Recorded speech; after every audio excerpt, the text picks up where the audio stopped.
personally have proven that even though I've got 150 horsepower less than the other driver, I still can beat him.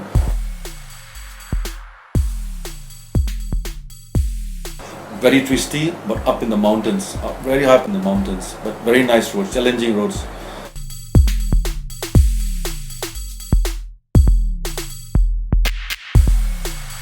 I won it by 4 hours, bro.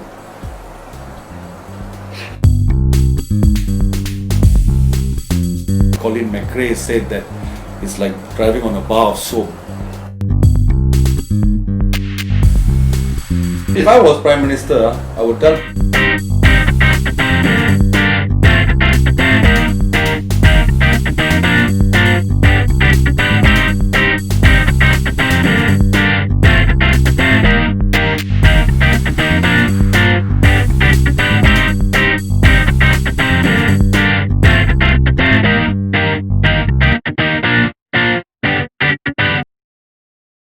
well, rallying is the challenge there because it's not like a track where you go like I think Sepang has 15 corners, so you go round and round. You know every corner, you know where to brake, you know where to accelerate, which corner, which gear to use, and stuff like that.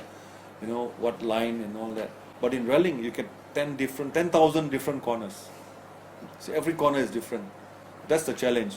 And you don't know the corners. You're relying on your co-driver to tell you how sharp the corner is, the kind of stuff. And so that's why we do, of course, we do reconnaissance. We make our notes, pace notes, before the rally. We recce twice. First time we ride, and the second time we check our notes. So that's the thing, because you're driving basically quite blind, and you're driving very fast, and just knowing what kind of corner is coming. And then, like I said, there are 10,000 different corners. So that's the challenge, Some are narrow, some are wide, some are slippery, some are downhill, some are uphill, some are off camber, some are, like that, So it's totally different surface, grassy, wet, dry, But for me, I've tried track racing, I've done go-kart. I used to do actually go-kart to keep fit. Every Wednesday we'll go to my friend Chan. Chan had a go-kart track in Subang Jaya. And every Wednesday we go there and we will purposely wet the track and drive on slick tires, just to practice. We are going sideways and we're doing 50-lap race in the wet. Just 50-lap race, and proud to say I won every time. So yeah, that was really fun. That's and I've done some track racing. Yeah, but for me, rallying is the ultimate. Rallying is still every corner is different, and you're doing 200 over kilometers per hour in the estate, and on the snow or in the whatever, different from racing. Like track racing, power is very important. It's a power game, if you don't have the same power as your opponent, you got no chance of winning.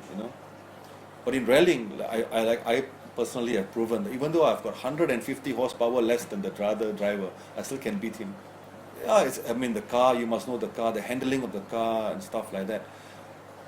Because in rallies, the roads are slippery, and there's hardly any grip, so you always, you're sliding, and some drivers, I don't know, but when it's slippery, they don't seem to know how to control the power, So yeah, like I said, like in the track is different, there's so much of grip, in fact, in the corner you're hardly accelerating, you're only accelerating on the straight, full throttle on the straight. But in the corners you are like sort of, half throttle or something like that. But in rallying is different. For me, I'm full throttle in the corner, Yeah, so, you come down, drop your gear, attack the corner, Yeah. So, yeah, it's different driving style, Because the track actually you are feathering in the corner, you're not full throttle.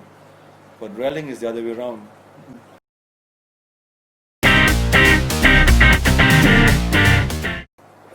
There are a few things, bro. Of course, obviously, first thing you have to car control, skill, driving skill. And maybe the discipline, of course, comes in, There are a few things, you have to be fit, you have to be disciplined, you have to be, of course, skillful, kind of thing, and then you have to be. For me, I'm always worrying about my co-driver. I want to make sure I keep him safe. I don't want to, injure him. I don't want to hurt him. Things like that.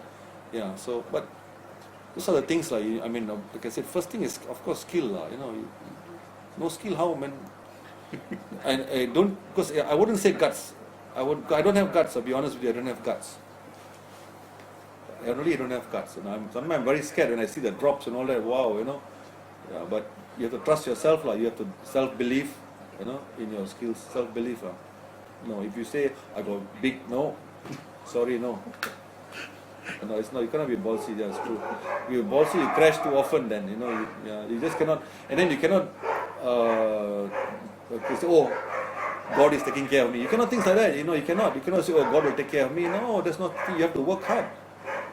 You have to work hard. It's not going to come on a platter for you, man. You have to work hard.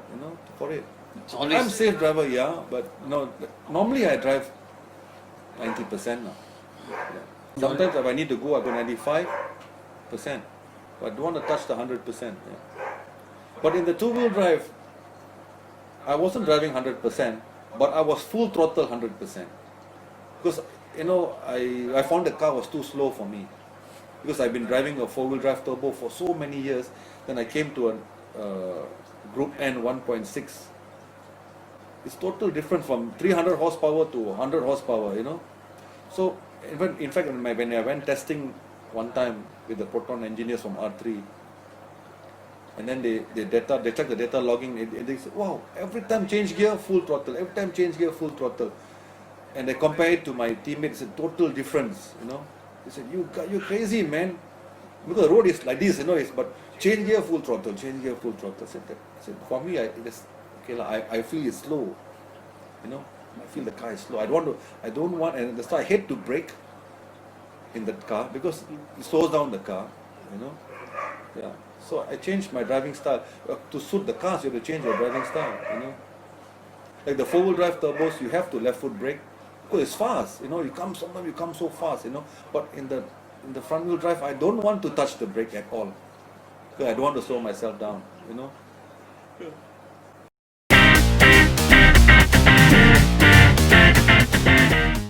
PWRC is 8 rallies you have to do, okay? And the complete WRC, I think, is 14 events, 14 rallies a year you have to do. But we are lucky we don't get to do 8 because we didn't have the budget to do more than that, Like the reason we're driving a production car is because we cannot afford a WRC car, simple as that, If we could afford it, we definitely would have gone with a WRC car, but we cannot afford the kind of cars. So we knew our limitations, our financial limitations, so we knew that, we can go in a Group N car, a production car, and win the production car world championship. So WRC cars, WRC rallies are 3 days, 3 days long, okay? So every rally, doesn't matter which country you go to, they're all 3 days long. So we're talking about 1,000 kilometers of distance, for each WRC rally, which competitive is about 500 kilometers. Okay, so it means 500 kilometers in the forest or in the tarmac, or basically it's the forest, or like New Zealand it is the country roads, Australia is the forest, Finland is forest, Yeah, so basically 500 kilometers you are driving flat out as fast as you can, in the 3 days. Yeah. Special stage is where they start, okay, 5, 4, 3, 2, 1, you go, and then there's a finish control. So the special stage you drive flat out. That's why they time you to the minimum, to the point of a second. Okay. So and then you have transport stage. Transport stage is like driving from, let's say, SS1. You're going to go to the next stage. That you're driving the main road, that is called transport stage, where you drive following the normal speed, the speed limit of the country. You don't drive fast there. There you just drive slow. Then you go to the next stage. Then again they time you drive fast. So WRC is roughly about 35 stages. So 35 SS.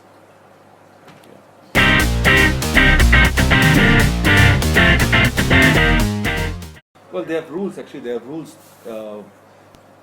rules. I think your mechanics, maximum you're allowed is 6. You're allowed 6. From what I remember, is 6 mechanics the maximum, and then 1 manager, 1 team coordinator, and a driver, co-driver. So it's 10 people maximum allowed per car. Co-driver is very important because he make a mistake.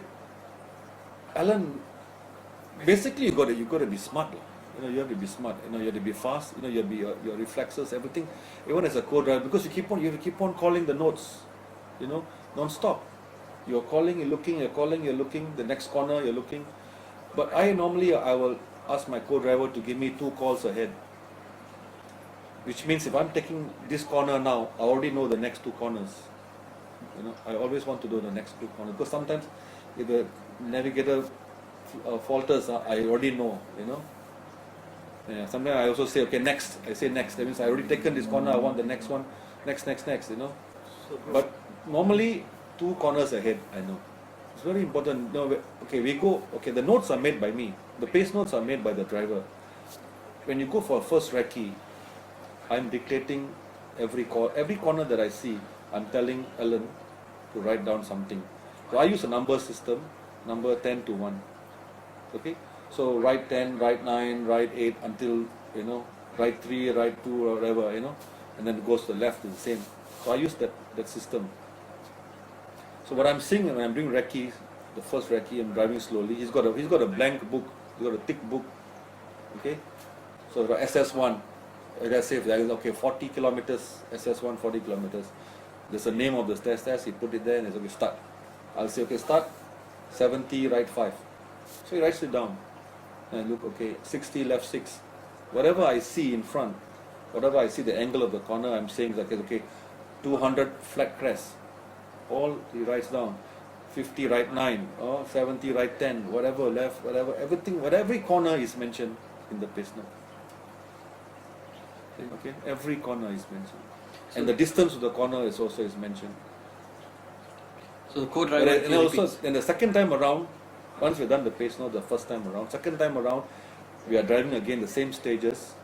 He's reading back to me what I told him just now, and then sometimes I add something, for example, okay, caution rough, or caution slippery, or caution narrow, or off camber. You know, you add something, or sometimes you say, okay, wide. Okay, it's wide. I say put there wide. You know, things like that. You know, yeah.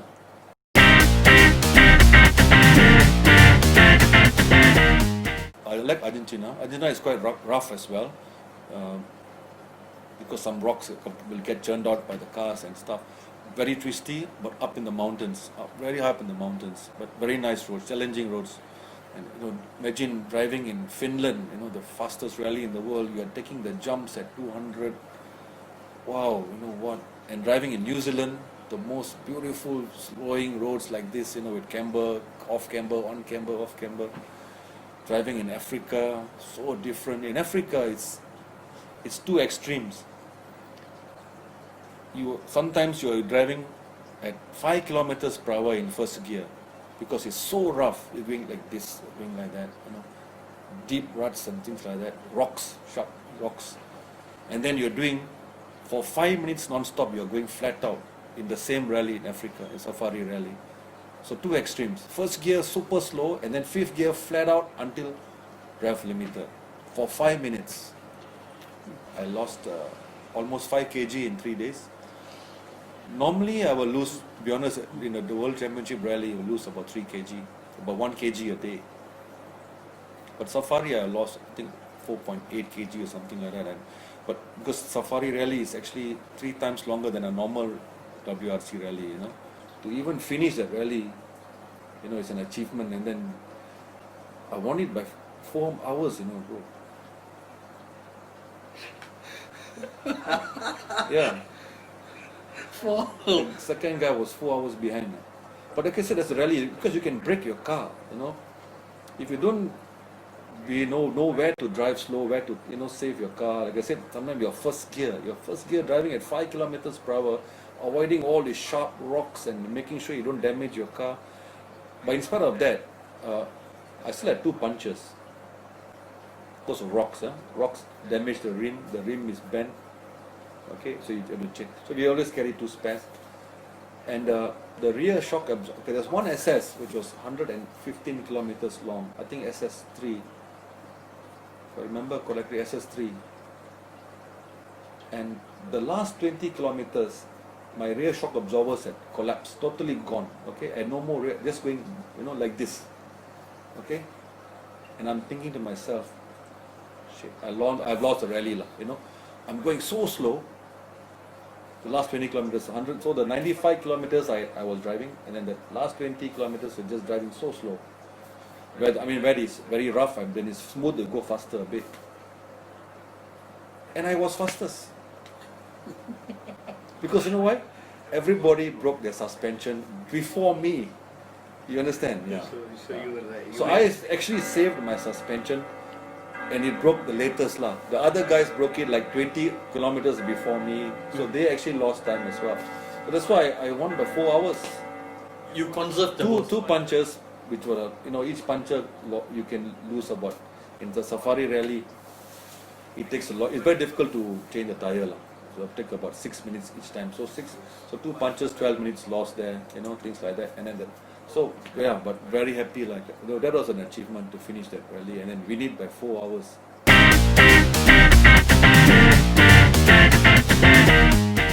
Okay, because we have never driven in snow before, so we went to Sweden 2 days earlier, and the team organized the 1-day test for me and Ellen. So we went to do into the forest. By the way, Sweden also is very fast rally. It's very high. It is slightly narrower than Finland. It's got some jumps as well, but it's quite high speed.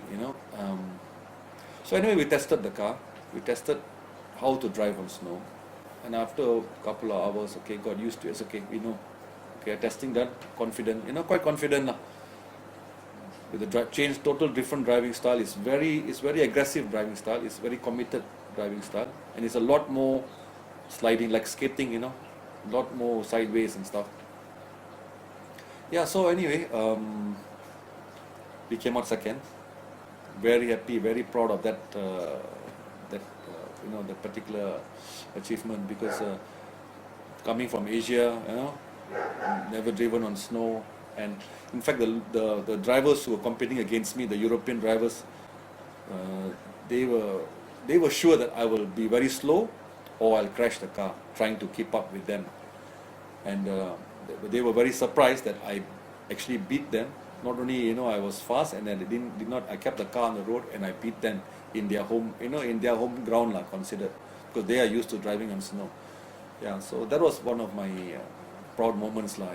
They couldn't believe it, and coming to about and we touched 204 kilometers per hour in that rally. It was really, I mean, we are doing 180, 190 very often, but once we touched 204 in one of the stages, our meter tells us top speed 204, and Ellen come, hey, we touched 204 kilometers per hour. So wow, really that fast, and the snow, man, fantastic lah.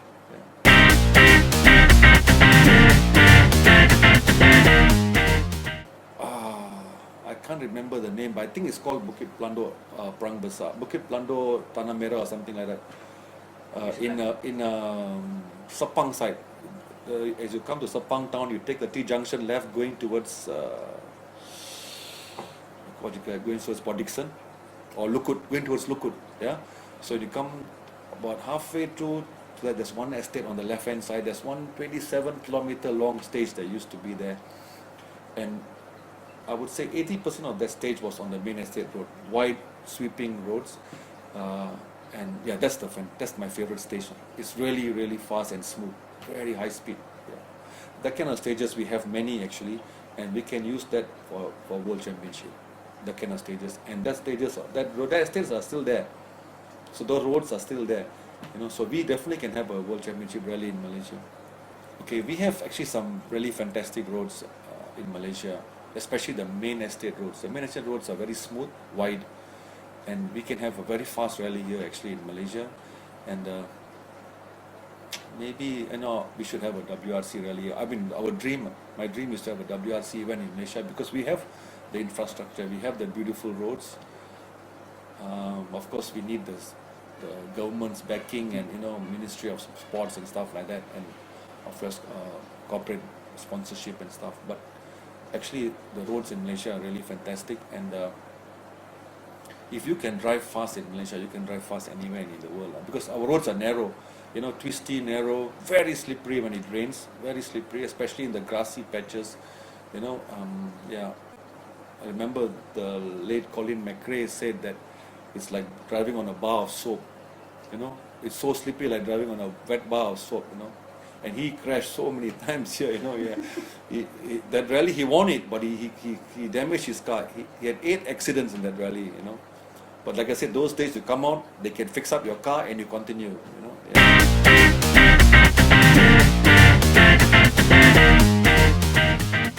And If I was Prime Minister, I would tell Petronas, you please sponsor the championship.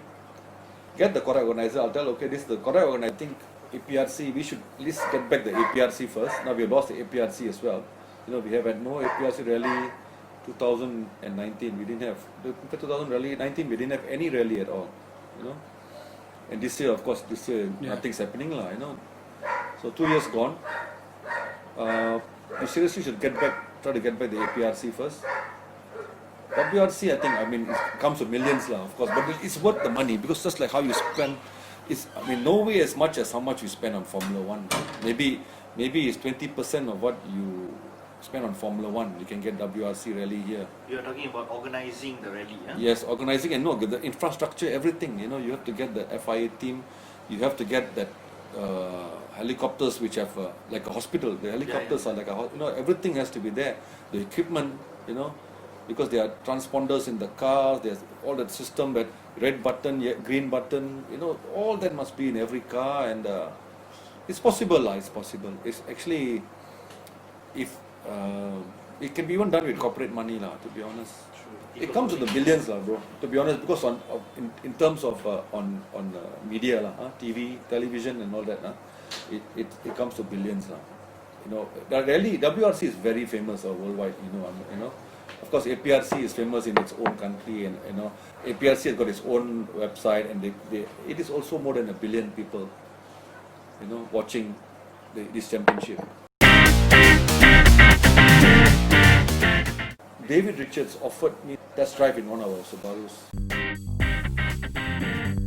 I started rallying because of Ari Vatanan. On my birthday, I met him.